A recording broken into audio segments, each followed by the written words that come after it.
Hello everyone to another episode of Millenialz Checklist. So I was wondering recently about what does it actually mean to add value to something.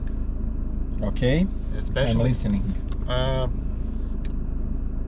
So, you know when you're working on something, Okay. and you're working in a company and you have a job. Okay. So, what's actually your added value at your work? Because if I go and do stuff that I'm actually good at, Okay. I don't perceive that as some kind of added value. It's like the normal stuff I'm doing, you know? But you should know when you add something of value to the stuff you normally do, or when you do automatic mode. Yes, it's easier. It's easy if you like repair cars, or if you build something from scratch. Okay. Like if you create something out of nothing. Okay. That's added value. Okay. But if I have a company that sells stuff that I bought from someone else, what's added value there? You know? In that case, added value is that you select the best stuff from others and sell it as your company, and you have made the pre-selection, and that this is added value.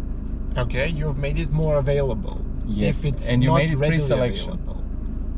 And what if it is readily available somewhere else? Okay. And how do you then, if you do that, okay, you add value, and how do you then set the price?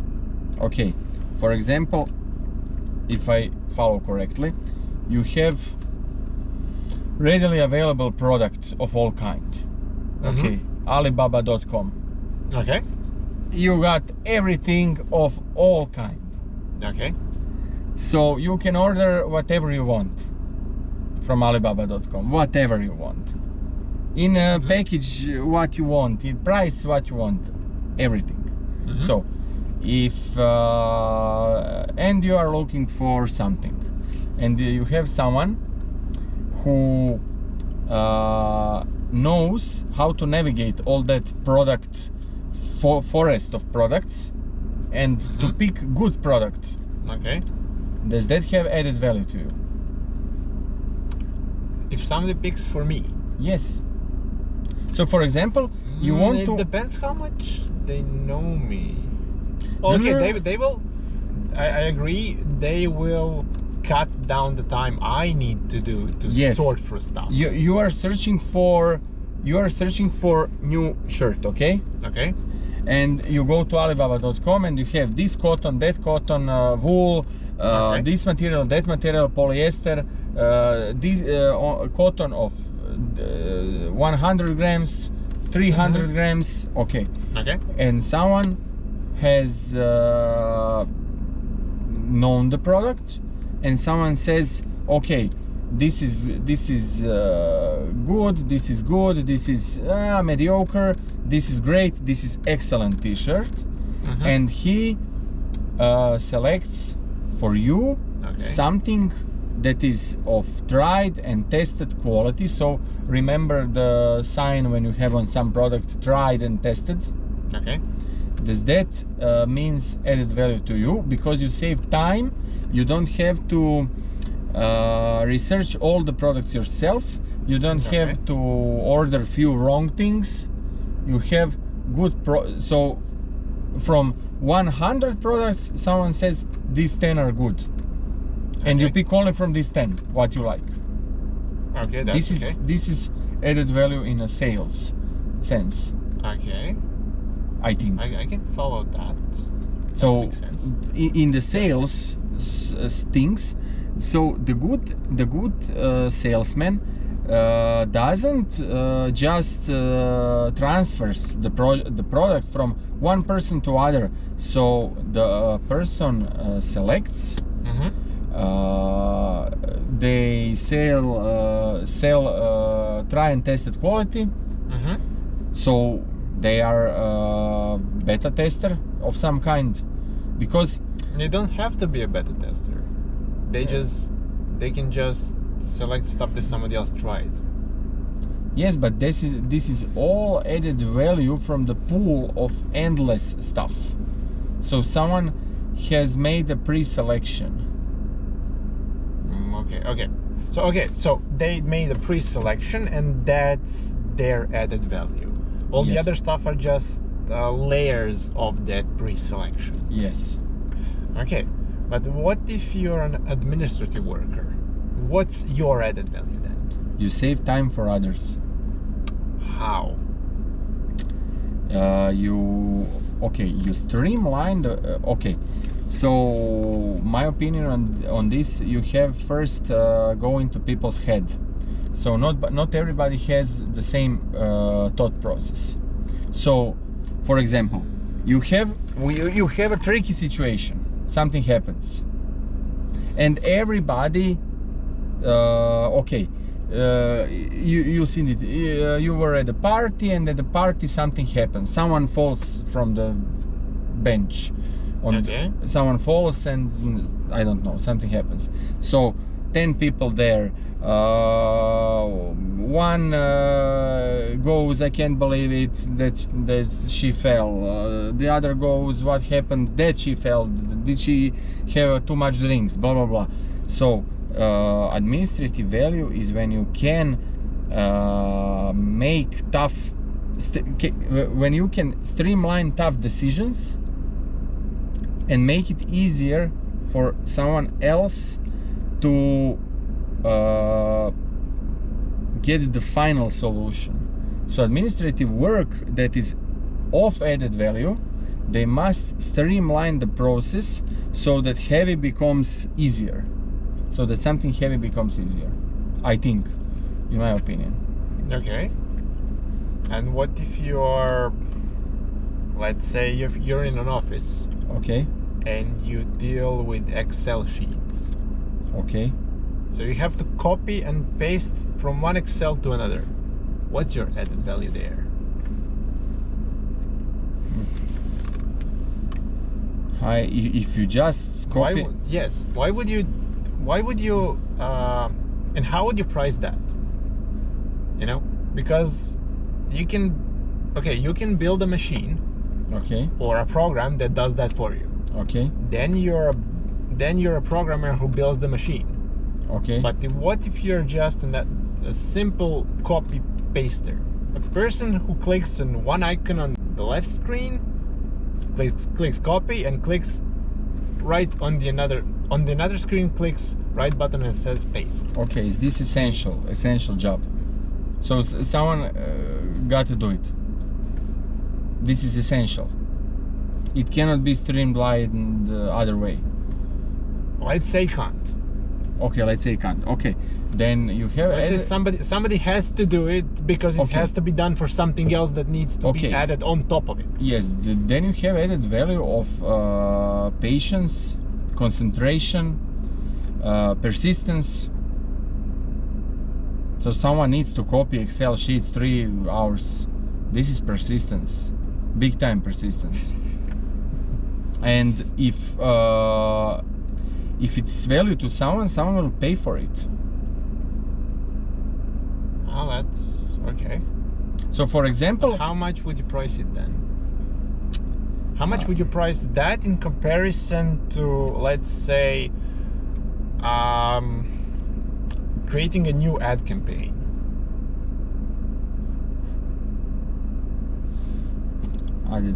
This is a very tough question from the top of my head, pricing of something like that. But can you elaborate on example a little more? Let's say, okay, you have a person A, Okay. who is working in a bank, Okay. and his whole job is to get the stuff from the clients. So you get the clients' Excel sheets which they put in their financial data. Okay. And he has to transfer that table into the table of the bank for other people to actually analyze the data he put in. Yes. And then you have another person who works as a freelance consultant, who helps another company with creating, let's say, they're rebranding and they're creating a new logo for their company. Okay. So, how would you price one man's work against the other one? I know they're not the same kind of job. I know that. But one of the job, so the copy-paste job, is pretty simple and anyone can do it. Okay. And it's routine and like it's flat. There's no excitement about it. And then there is another person who has to be kind of creative. He has to get to know the company. He has to have previous experience in order to tell them how to do, to point them how to do something, in order to have a final product that is that meets the current standards and trends. Let's say it like that. Something that he needs to have an idea what's timeless and what's trendy, and he has to find the balance between those two. I know, but I think that that we lost the essentialness here, because for example,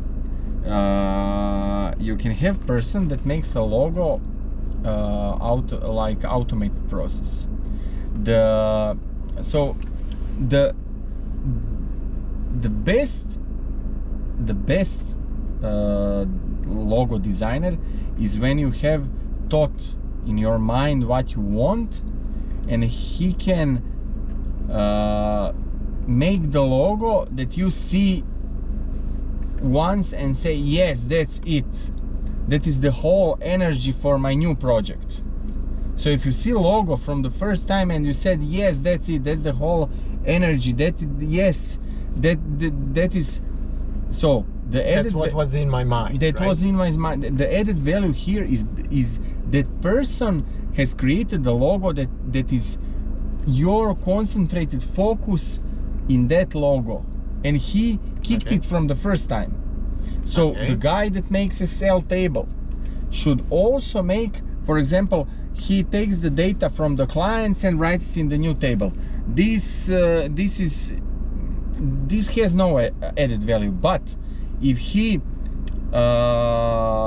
asks clients for data, and clients tell him the data, and he inputs products from the bank, for example, yes, but you have 1,000 here, but if you take the card and take the other card, and you can have 1,200 here. So the added value is if you are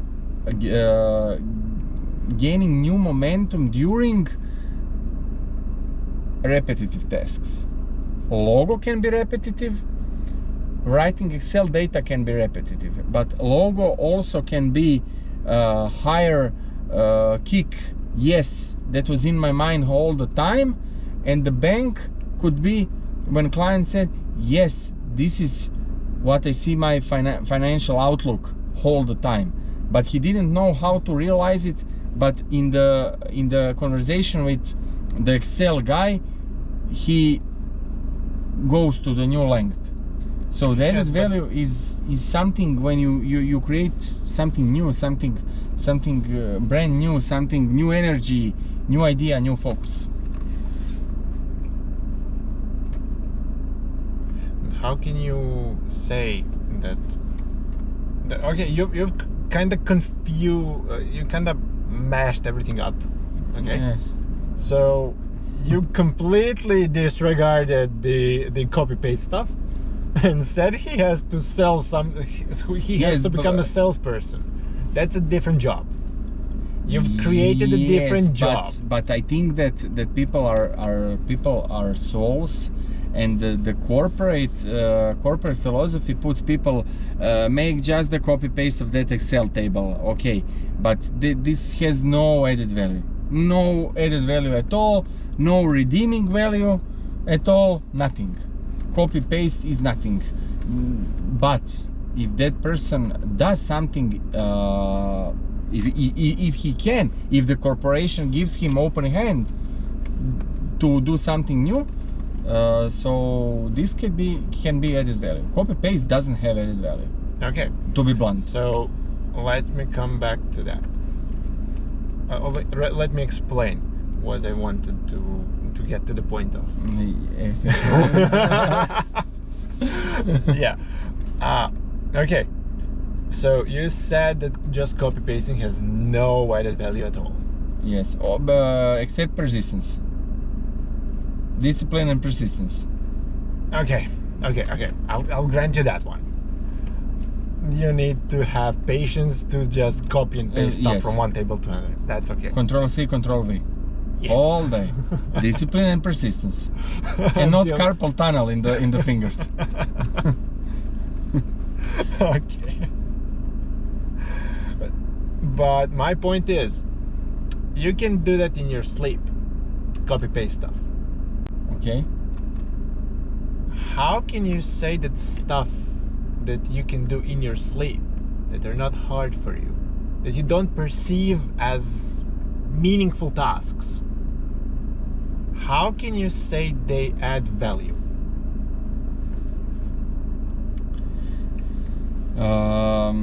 You know, you don't feel like you're creating something. You're going through a routine, which is always circular, always repeats itself. So how are you adding value?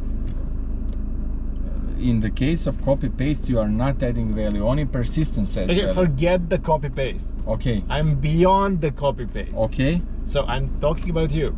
Okay. What do you do that you do almost automatically, that you don't have to think about? And are you adding value with that? Or do you think you're adding value with that? I don't think so. With automatic things, besides discipline, persistence, no, I'm not adding value. So what it actually means to add value? Does it mean to create something new? Something innovative? Does it mean to just help someone with something, you know, that you don't perceive as added value, but somebody else perceives as added value? Yes, everything. What you just mentioned, everything of that. Okay, so for example, you can, walking is automatic for you, okay? Yes. Walking is automatic for you. And I don't know, carrying a grocery store bag is automatic for you, okay? Mm-hmm. But someone who can't walk and who can't carry the bag, when you take the bag for him and when you walk to the grocery store for him, you are making added value for the other person. Am I right? Okay. So it's actually not in the eyes of the doer, it's in the eyes of the perceiver or receiver. In this case, it is in the eyes of the receiver, but it can also be in the eyes of a doer. To explain.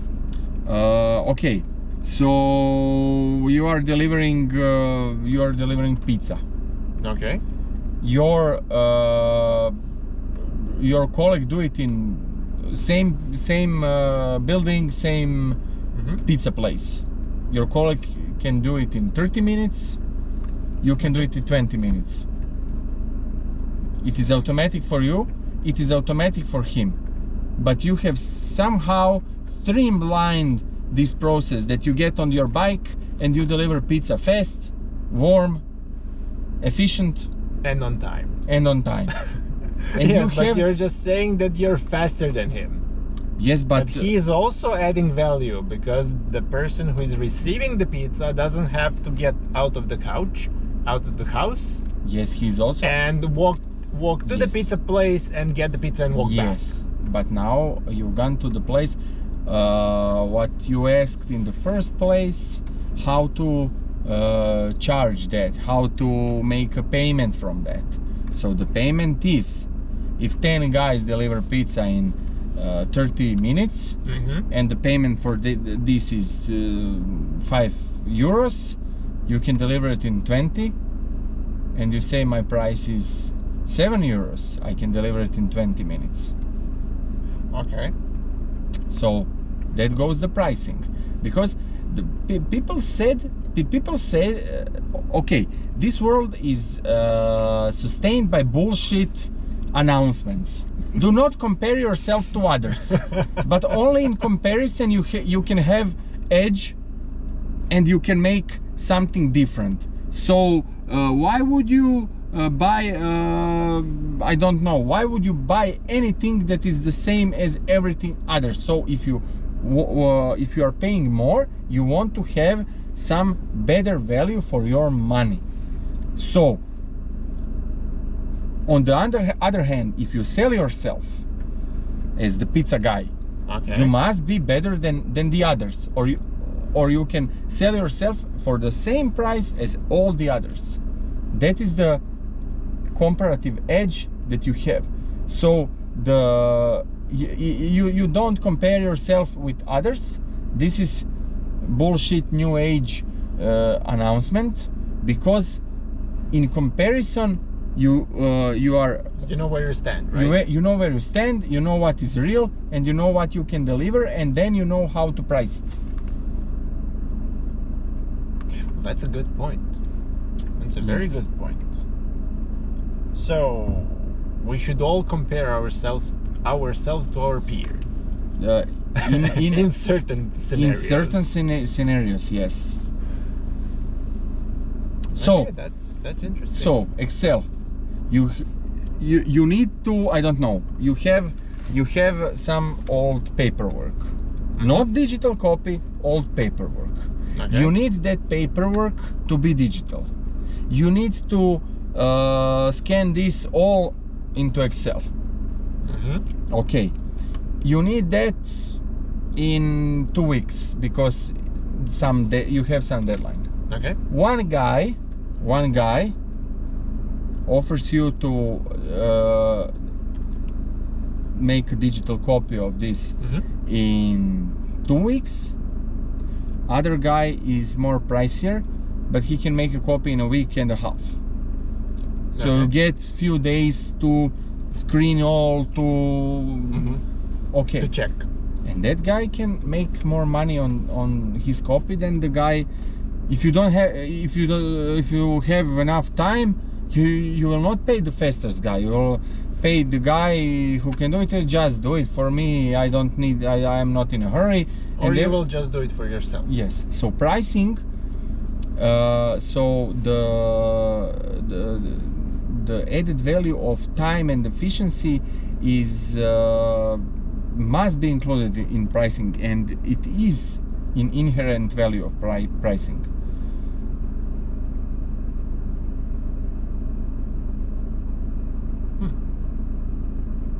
It is. That's true. So you can do repetitive job, but you can be fast, efficient, and persistent, and you can give Add value because you're saving time, right? Yes. That's a layered topic, my friend. It's a Yes. layered topic. Yeah, we've tapped into something that Added tends value. to run around in circles sometimes. No, because there's no, no but- clear answer, is there? There is no objective. I think that there is no objective judge to what is added value, but to each his own. I don't know. So everyone should actually think what they're doing, and if they think if that's an added value. Yes. Or should they just see it like, okay, if I'm adding value to somebody else, then it's an added value. You know?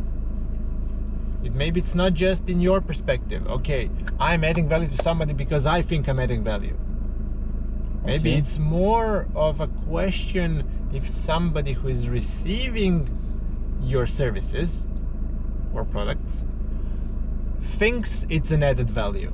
Yes, Because of they're course. saving money, time, Yes. ideas or something. You can add value for yourself, something that you do from yourself to yourself. You can add value, but in the grand context, yes, it is because it is called added value. So you are adding, but someone on the receiving end, it must be added value for him also, so he can pay for it or take it or something like that.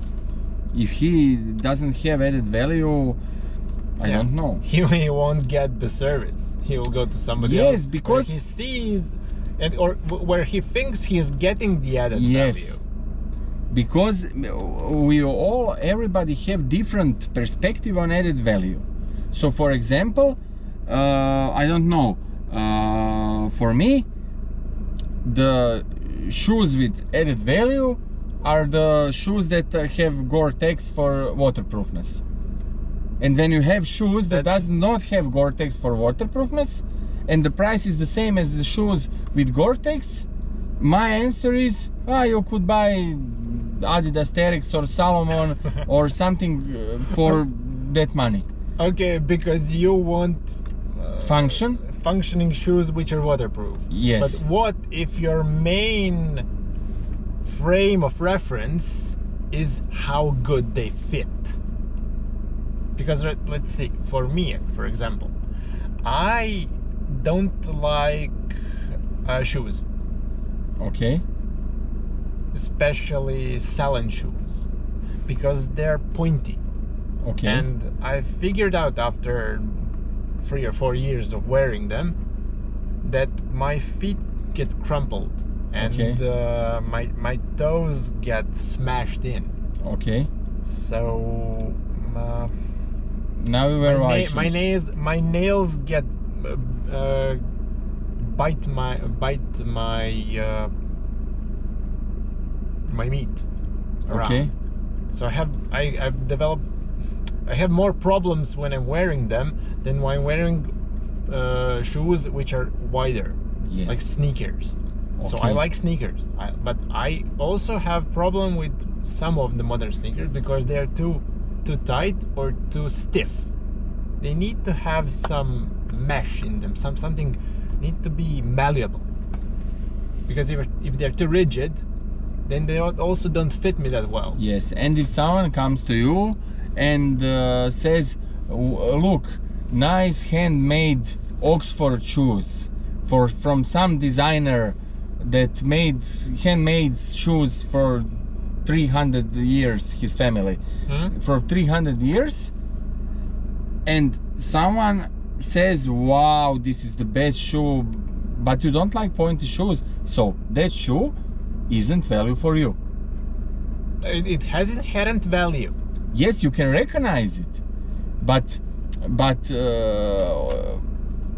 you are on the receiving end, so you can recognize the inherent value. You can also recognize objective, so we can say you have objective added value and personal added value. And we all need to balance between both. Yes. You have to have an objective value. Yes, because you can added say value, because that everyone would say, okay, this is good stuff. They're made nice and they have inherent value in the way they're made. Yes. And then you have to have a personal value, added value, because then to me it means I'm willing to buy it because it helps me specifically, because I want specific function of it. Yes. I think people will have to have a lot to think about. Yes. After watching this episode. Okay, thank you guys, and hope you enjoy. Thank you guys. Hope you enjoy it. Bye. Bye.